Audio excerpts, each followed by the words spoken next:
regular esteemed audience members know it's a hobby horse of mine to get publishing out of New York City as much as possible. The rent is just too high. Come on out here to Indiana. By golly, you can get a whole house for what you're paying for a studio apartment in Manhattan, and I can get a job at your publishing company. It'll be great. I agree with you. Is it what are the challenges in being in Chicago, not centrally located, although there is some publishing going on there? I know the Sell More Book Show Summit takes place right there in Chicago every year now, as well as plenty of other conferences and events. Yep.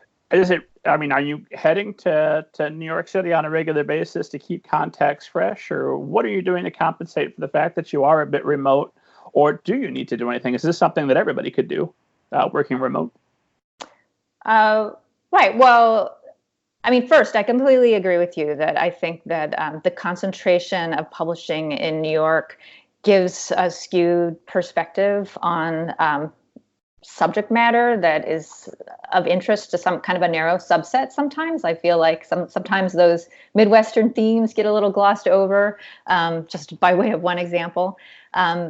And I also think it's a little bit of a hothouse, so I enjoy not being kind of in the maelstrom of New York publishing. I'm a little more of an introvert, personality-wise, so I feel like that might be kind of overwhelming for me to be in that all the time.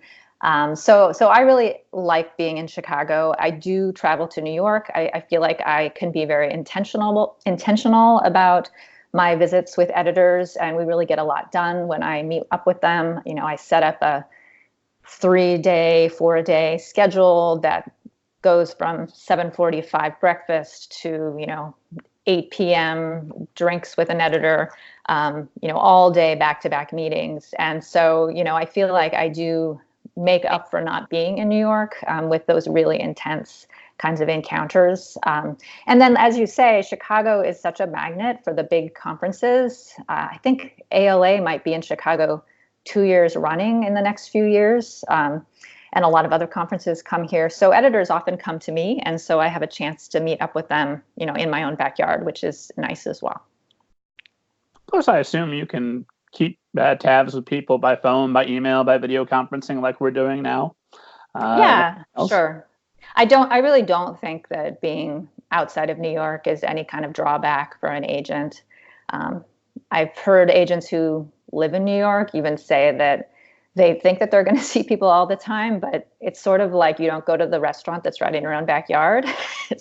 You just kind of figure you're going to just cross paths with them eventually, and if you don't actually make a plan, it never really happens. And of course, if there was any question, you've got the full support of Andrea Brown behind you, which, as regular members of Esteemed Audience know, is a wonderful and huge literary agency that does people right and has, 4 Jennifers? Yes. I am the third Jennifer to join the agency, but you're right, we do have 4. But we each have kind of a different handle. So I'm JMatt, which is also my email handle. And then we have Jennifer Mattson, who I believe was on your podcast not that long ago. That's two Jennifers down now. Yeah, she's got 2 more to go. And then there's Jen L, which is Jennifer Loughran. And if you haven't listened to her podcasts, you definitely ought to. And then there's Jennifer Rofé, whose big exciting news this last year was that her client, Meg Medina, won the Newbery Award, which is super cool for both Jennifer and the rest of the agency.